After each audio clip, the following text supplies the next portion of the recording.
Hi, everybody. This is Martha Creek. I'm delighted to be here today. These are mentoring moments with Martha. You can contact me at marthacreek.com. There's many hundreds of videos and podcasts and all matters of things over there. That's all free and very on purpose because I am intent and intentional in action to get empowered teachings to the whole of the planet.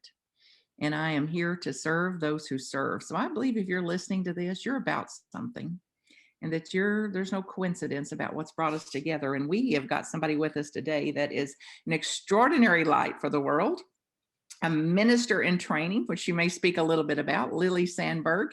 Thank you, Lily, for taking the time to join, honey, here. And for those of you, in a little bit, I'll have Lily to tell you how to contact her and to provide any links that you want to for how to follow along with what she's about. And as a reminder, neither Lily nor I are here to tell you what to be about. We're here to share what we're about and how we're serving a elevated consciousness in the world, a Christ consciousness in the world, and practicing and doing things consistently to move us in that direction, and encouraging you and knowing that we're going to inspire you in some way to be sparked about whatever you're about, to dial that up, to dial up your luminosity.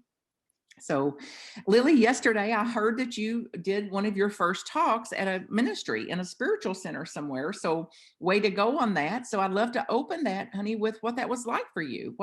What's your take on that, or your insights for that as you step into a larger role of speaker, presenter, teacher, minister? So let's jump off there, can we?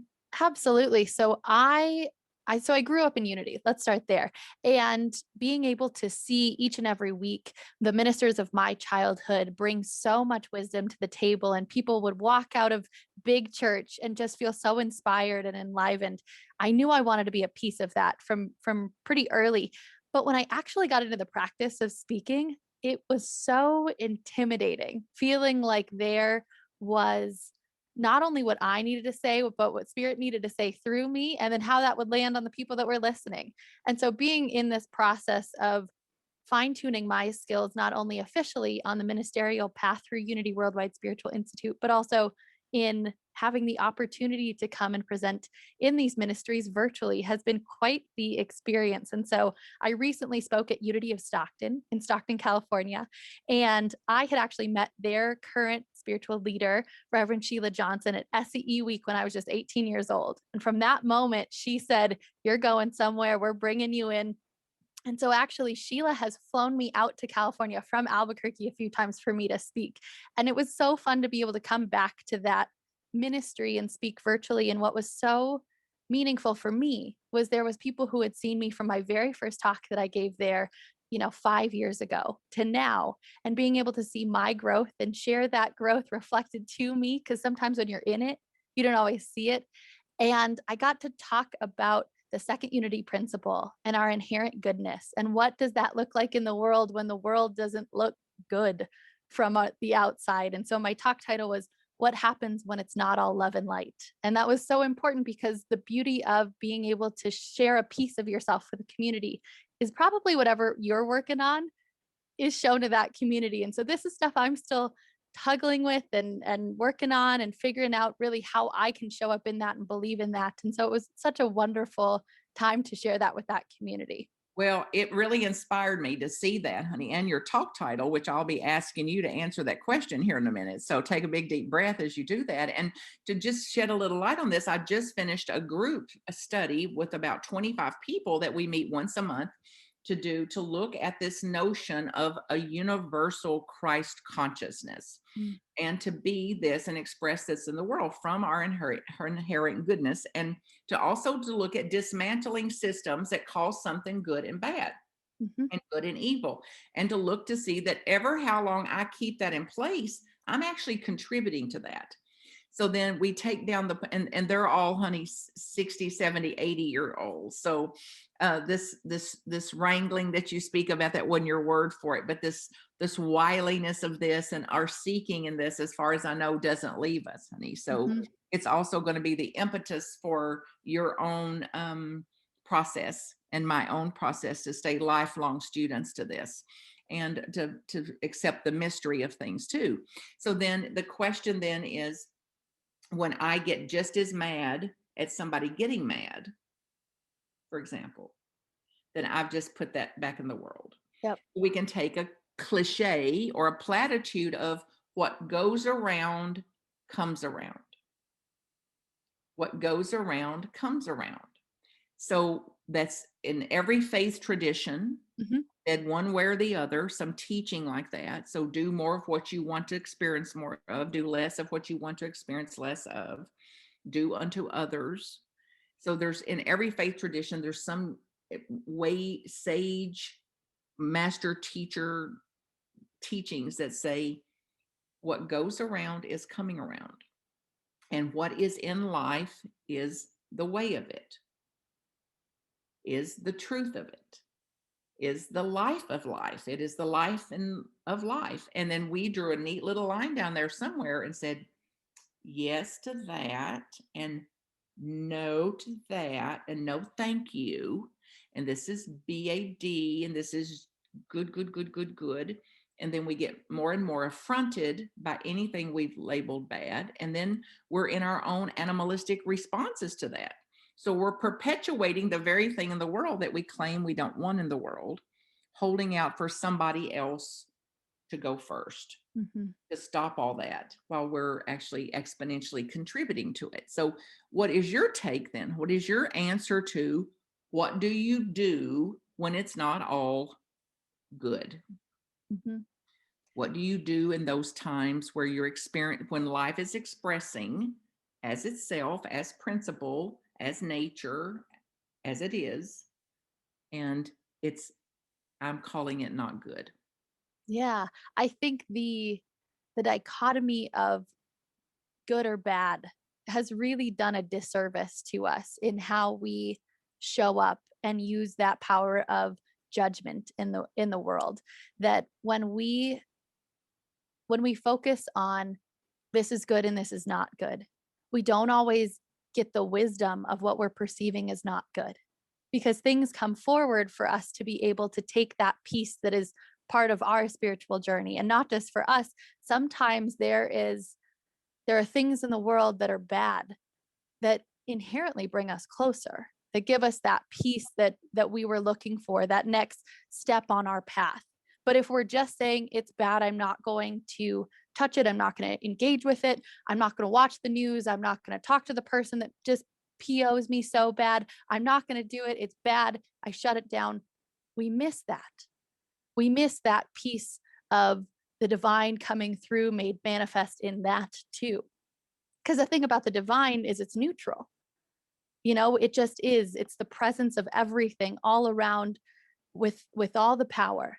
And when the world is a mirror for us and we take on that piece of the divine that is our birthright, we see all of it and we have that opportunity to see all of it. But when we put that horse blinder on of I'm just focusing on the good and what I have perceived as good through my understanding of the world right now, we're missing all of that wisdom, all of that data, all of those divine downloads in that space. And so when we get to this point of the world doesn't look good to me, it's sometimes that reminder of what is the piece I'm not looking at, and being able to be open to that, which also sometimes opens us up to some of our past we haven't sat with, some of that pain that may be coming in, some of that heartbreak and powerlessness that we know is informing us of the next iteration of who we are. And when we all choose to do that work, we can all become that together. But it also cues us in to be able to tap into that place of the divine within us, knowing that if we set on a course to change the world, it has to begin with us. And that's that opportunity to say, let me just peer out a little bit farther. Let's let a little bit more in. Let's not just stick in the narrow, it's all good mentality. Because when we look outside of that, it's so much more rich. And it really is that next step, I believe, in not only who we have come here to be as individuals, but where we can go as a collective when we're all willing to say yes to that and all that comes with that. Well, that's right, honey. And I think the potential that you're speaking about is like there's all sorts of metaphors about this and science around it, like tipping points and hundredth monkey and other things like here that says then one shift in me affects the whole if you believe in quantum theory. Mhm. So one shift, so it's quite consequential what I'm doing today. And this extension that you're talking about is very empowering to hear because it's not this immediate transformation where I just suddenly start calling everything good. But Yes. anything that I've not called good up until now, if I can just dial that up 10 degrees, I don't even, if I don't have to call it good, if I Mhm. stop calling it bad, Yes. or if I stop calling it bad, then I'm going to experience it more in balance. I'm going to experience it in more a neutral, higher thinking to say, I didn't prefer this. I didn't really want this. And this is included in life. This is part of life's way of expressing itself. And then this notion, which I'm really glad you said, because it's one of my pet peeves of hearing this in these spiritual circles are the crux of it, the epicenter of it, of it's all good, it's all good, it's all good. And I'm most often quoted as saying, well, tell your face, Mhm. because it has not caught up to your affirmation yet. So this is the real chance then to say, I may never call it all good. I may not can call the pain of a mother burying her child good, Mhm. or the voices somebody's hearing in their head for mental illness good. However, to your point, honey, if I just see that as included, Mhm. like this is a part of life's expression, this is a part of the principles of life, this is included in the confluence of the human and the spirit, of the physicality and the spiritual dimension, these things are all included, then there's no reference for good or bad. Mhm. It is, this is all included. So what do you see as some of the things that hold us out for this, honey, and or even the consequences of parading around saying a platitude like that without embodiment of it? I think when we are in a space of being able to when we are in a space of being able to say it's all good and stick there, it's probably because it's a really effective coping mechanism to function in the world. We say some of these terms that are spiritually bypassing because they make us feel good, because they make us feel like I don't have to take control of the world as being bad because God's got it. And I know that God's good, and we can hang our hat in that knowing. And yes, God does have it. And if we believe that God created the heaven and earth and all of us as pieces of the divine, we know that this is all part of that as well. And we can't pick and choose. And so when we find those effective coping strategies for us, those words of being able to say, it's all good, it's all in divine order. I know that's one of the things in our movement that we get to take a new look at what it really means. We can figure out why we are using that as our positive knee jerk reaction, why we're bringing in some of that um, misuse of our principles and not being able to really simmer down. What does that mean when I'm saying it's all good? And on a personal level, I think when some of those things come up in relationship, they can do some harm, whether we know it or not. When someone comes to you in just the pits of it, just being so vulnerable and willing to be in that pain, asking you, join me here so I don't feel alone. And our knee jerk as spiritual people, as positive people, is to say, God's got it. It's all good. It can be so disempowering, so belittling, so hurtful, and so harmful. And so that is our call, because if we are using it with ourselves, we are going to be using it in relationship. And we can control how we show up in not only relationship through our words, but when those sneaky boogers in our head pop up of, you're driving by and you're stopped at the stop sign and you make eye contact with the homeless or houseless person who is on the street corner. It's that piece of saying, I acknowledge you in this existence, not just keeping, look and saying, oh, I wish I didn't make eye contact. It's being able to say, I see you in this experience and you're valid. And I'm sorry that the world has done you injustice. And is there a piece for me to do there? That we have to be able to be so clear and so honest with ourselves, sometimes brutally honest, that when that is our knee jerk, why is that coming up? And what can I do to make this experience more true for everyone involved? Not just putting on that face of positivity that makes me feel good and may hurt the others around me. Well, absolutely, honey, or pretending that it feels good without awareness of this actually didn't feel good. Like I just Yes. owned a part of myself. I just disintegrated in some Yes. way, and then suppress, depress, disown, and then it's in the shadow and the unconscious and the subconscious. And it's like you're speaking it, honey, without using the exact terms, but it's not a matter of if we're going to look at that, but when. Mhm. Oh, Yes. look at that, that there's nothing I can see that is not included in life's expression. Mhm. So then the potential is infinite. And this, we come out of the addiction of no, infinite potential is when I get what I want. Yes. Like, no, infinite potential is when you get what you want and don't get what you want. Yes. Both are in the possibility fields. And I will not be any more emotionally mature or spiritually mature until I accept the alpha and omega of it, that it Mm. is the both and we're still, many of us, honey, are still responding like we're in a 3-year-old framework of this, like Mhm. as soon as I get what I want. Yeah. And it's like then life says no, no, no, you'll get what you want and you won't get what you want, and there'll be times it goes as you imagined and there'll be times it doesn't go as you imagined. And if you're not preparing for both, then you're in the inertia of 2,000 years of believing we're going to get what we want, and the myths of that and the BS of that, the belief system of that. So, and I love hearing you say, honey, particularly at this stage of your life, this age that you are, that others will be jealous that they had to wait till they're 50, 60, or 70 to kind of tune into some of this, that it is not beneficial to someone suffering, Mhm. someone in the throes of it, in the depths of it, in a vulnerable state, to hear it's all good or this is divine order. And it's like, even though it's reality, this is divine order. This is the way, the truth, and the way, the life of it. This is the way. And we're here in a confluence of the human and the divine. Mhm. So then the human aspect is not met, that says, of course you would suffer. Of course you would have grief. Of course you would be worried about this. Of course, of course, of course. And it's a shift from coming out of this divine order, divine order, divine order to, yes, in the absolute. And back here at the ranch, however, Mhm.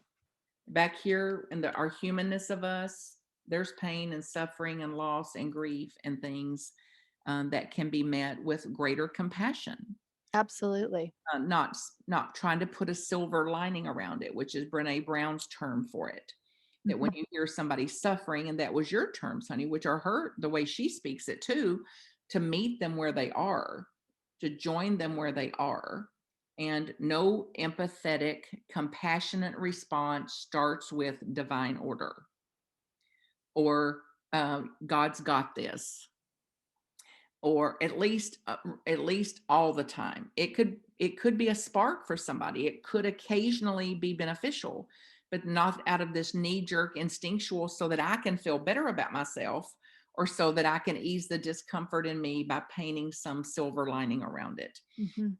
Including, she speaks in particularly with us positive thinkers. With if an example is somebody just lost a baby, just had a miscarriage, and the response is, well, at least you can have children, Mhm. or at least you already have a child, or my kid just got kicked out of his fourth school. It's like, well, at least he's bright, Yeah. at least he's intelligent. And it's like we hear this, so then we're not even then conscious of, if it's true that what goes around comes around, Mhm. how I've just met that pain and how I've just met that humanness. I've just done that to myself. Yes. So then at a time when I may be needing some empathy or compassion or could be bolstered up by that, then it's less and less likely that it's going to come back to me, at least um, from that source, Yeah. from source to say, no, this is my philosophy. So then I'm teaching people this. So they're more likely to dish that back to me, not even out of retaliation or vindication, but just because they're speaking my language. Mhm. Instead of I'm looking for someone that can meet me in the depths of the human despair. And only to the degree that we've met ourselves in the depth of human despair is that possible. Which is Absolutely. critical, honey, for how you're going to serve ministers as a minister, which you're already aware of, like this deep inner work that you do. So, how would you respond? How would you encourage people or inspire people to drop some of this platitude and um, anything without an embodiment of it?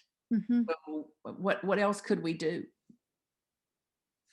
I think so the beauty of how I got to this point is not only being raised in unity in a spiritual community and being able to have these principles as my bread and butter, but my mom is a social worker. So many of the influential adults in my life are social workers. I currently work at a mental health clinic that serves kids and their families. So I'm getting this not only from a spiritual side, but from a sociological mental health side of how do we serve our people? How do we house our people, clothe our people, help our people, love our people? And I am so grateful for that being the union of how I get to this space, because I think my life has been has been a journey that feels so much easier than others when I'm in this space of so much pain for the people I'm working with and I'm serving. That, I can acknowledge my privilege, but that doesn't stop me from saying, I don't know what this feels like, but I'm just going to be in it with you in the way that I can show up in the way that I can today, because it's different each and every day. That sometimes when I've got my own stuff coming up, I can't always show up for the best for the people in the best way I want to. And being able to say, I'm not there today. And it's okay if yesterday you could give 90% to someone who needed you and today it's only 45%. That 45% is still so important to show up, not to just say it's a bad day for me, I'm not going to show up. I'm going to just totally like dissociate from the world and just focus on myself and not at all put myself out there to hold space for others. That it's knowing that each and every day, each and every moment, our our task is to check in with ourselves where we are and act from that place, knowing and not putting that judgment of, oh, I wish I could do more and that's bad, or wanting or wishing I could do more and that's good. That it's just wanting to do more is the important thing, not putting the judgment value that stops us from showing up how we can.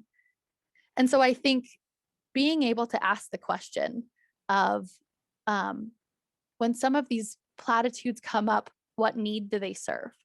Being able to take that moment and, like pause when you can and give the space to ask the question in the quiet, knowing that the divine is there and the answer is either there or coming. Because sometimes, like for example, one of the things I get to do at work is I get to answer the phone. And I don't know who's calling. Even if there's a caller ID, I have no idea. And so even just this morning, I picked up the phone and this mom was just at her wit's end. And she just, I need help. What can you do to help me? And so, I went through my process. And the first thing I asked her before I took any information for her kiddos was, how are you today? And that moment of connection, whether I knew it or not, was exactly what she needed.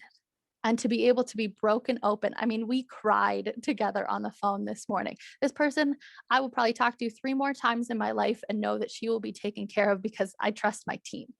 But that moment of, how are you? Only started because I knew I could handle whatever that answer was going to be today, because I did my work before I got here. Before I answered that phone, I took that deep centering breath. And I knew that whatever that answer was going to be, I could hold that. And afterwards, I had to take care of myself. It's that mask on an airplane for you too, that I told my boss, I said, I need 5 minutes. And I know for me, I need to go take a walk and be in the sunshine a little. so that I can show up in that way the next time with this person in whatever way I can. But I have to know what that is before I'm willing to extend that. Because if we just keep extending and extending and extending and don't take time to say, where am I? What can I hold? We are just going to keep getting bogged down and bogged down and bogged down. And that's how traumas create.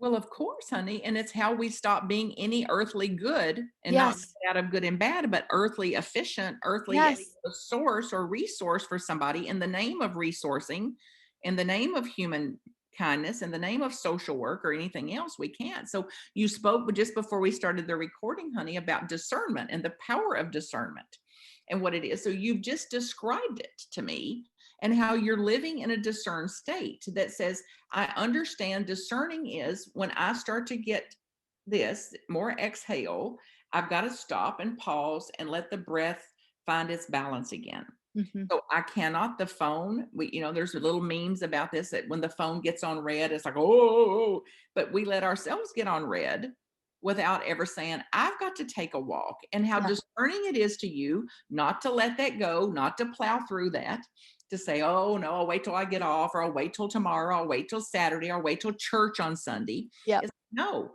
I'm going to refill this before it gets any emptier. And Yeah. what difference that makes in you fulfilling your mission, honey. For you to actually be a resource to people will require you to be that discerning about what 5 minutes I'm going to do here, what I'm going to do the next 5 minutes. And I heard you say just before we got on the call how much you appreciated having a couple of minutes Yes. before this call started, and how discerning that is of you to value that, because then you could have been frustrated, wondering what's happened, has something gone wrong, blaming yourself, blaming me, or anything, versus I'm going to have a couple of minutes here. Yeah. The wisdom, honey, that is impressive, and that is also, it holds power for the universe for you. And on behalf of those, whoever's calling you and whoever's calling your agency there, I'm thanking you on behalf of them. And a mother that has likely not been asked how she is, maybe in her whole life, maybe in her whole life. And certainly since she had children, when it becomes all about the children, and not in all cases, there's not all mothers present as this, but in many cases with mothers, it becomes all about what the children and what they need. Mhm. And the power of simply asking her, how are you? How are you? And your discernment to know to ask her and to find a point of connection and caring for her that's going to give that life back to her, that she'll be more equipped to serve her own children, and without a place for that. And there's nothing like it. There's nothing that may be all the medicine she needed that Mhm. would restore her back into a place of thinking, of resourcing herself, instead of this feeling alone, isolated, despaired, can't do it, frustrated, fear, panic, terror, whatever takes whatever takes over. So it's no little thing that you were able to do that, honey, and that you continue to do it. So speak about then what your inquiry was about. Let's explore discernment. So what do you notice about discernment, or what do you believe it is?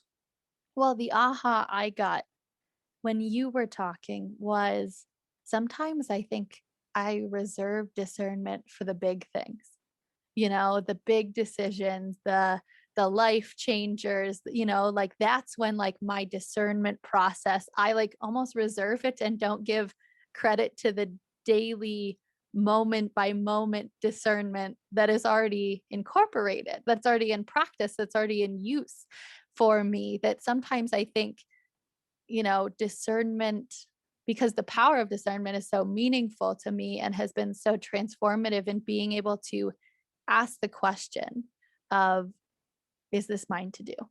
That like $1 million question, to not just take on everything that's mine and not mine, because the not mine is taking up all the space for what is mine. Yeah.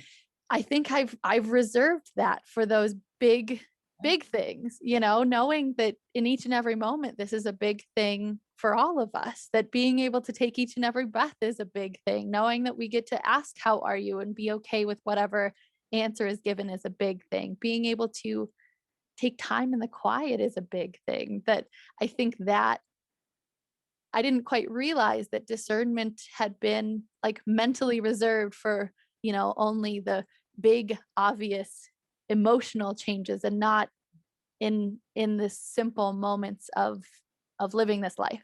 Well, I hope so, honey. I love that that's one of your new insights and takeaways in the class I just finished regarding this universal Christ consciousness is applying this discernment moment to moment in any Mhm. situation when they didn't leave the packages at the door to suit me,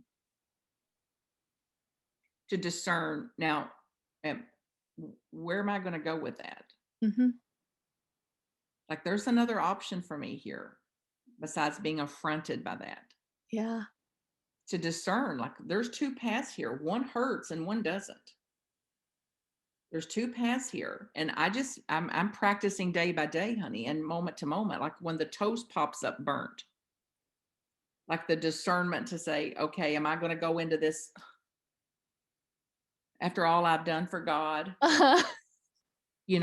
Why me kind of mentality. And then I had somebody here to repair a toilet yesterday.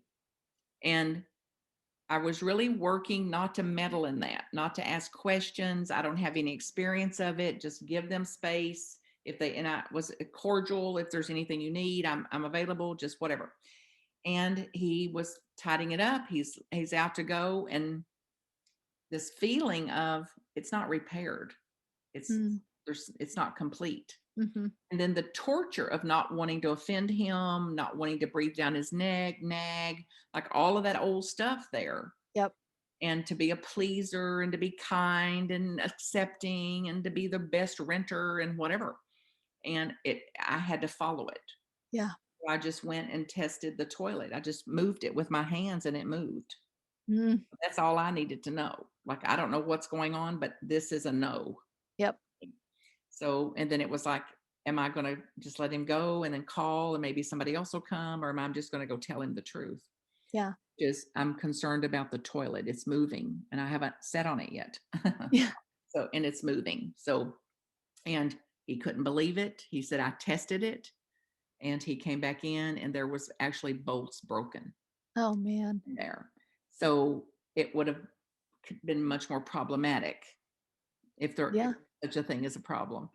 To that may be our next interview, honey, to see what we believe are problems. But that discernment to say, I'm going to go either the old way or to go a way that feels truer, Mhm. that doesn't lack compassion, that leaves him empowered to react ever how he reacts, Mhm. frustrated, inconvenienced, worn out, exhausted, or shocked. Even he couldn't believe it. And then when he could see it, it was true. So Yeah. I love that you have opened and expanded your mind, honey, to it's one of my favorite words also in the world, discernment. And Yeah. I hear it coming back to me. So of course, which reflects to me my value of it. So it's been inspiring to hear it from you, honey. And I encourage then, of course, for you to continue to do it moment to moment. The discernment in this call. Am I able to take this call? Do I have in me the capacity to meet this caller, this person that I'm here to serve? It also speaks to, and maybe that'll be for our next time too, how important it is to grow our tolerance for Yes. pain in other people. So some of us have, and particularly ministerial types, have a higher tolerance for pain in ourselves, Mhm. but we lack that same tolerance for pain in people. So they could have a hangnail and we're like all over there trying to fix them up instead of like that belongs to them. Yep. And that I've got to grow my tolerance to that, or then I'm just as anxious or upset or disabled as they are. So Yeah. you're in a fast track, it sounds like, honey, of applying this, learning from it, and resourcing yourself to see that only to the degree that you stay resourced with source, aligned, attuned yourself, will measure your capacity and ability to do it for others. Thank you. It's inspiring to hear, honey. So anybody else, anybody in your path you want to acknowledge, any former teachers, ministers, anybody you want to give a shout out to, and then let people know, let the listeners and the viewers here know how to contact you if you want that, or anything that you want to put on the recording for that as we close up. Absolutely. Well, thank you so much for having me.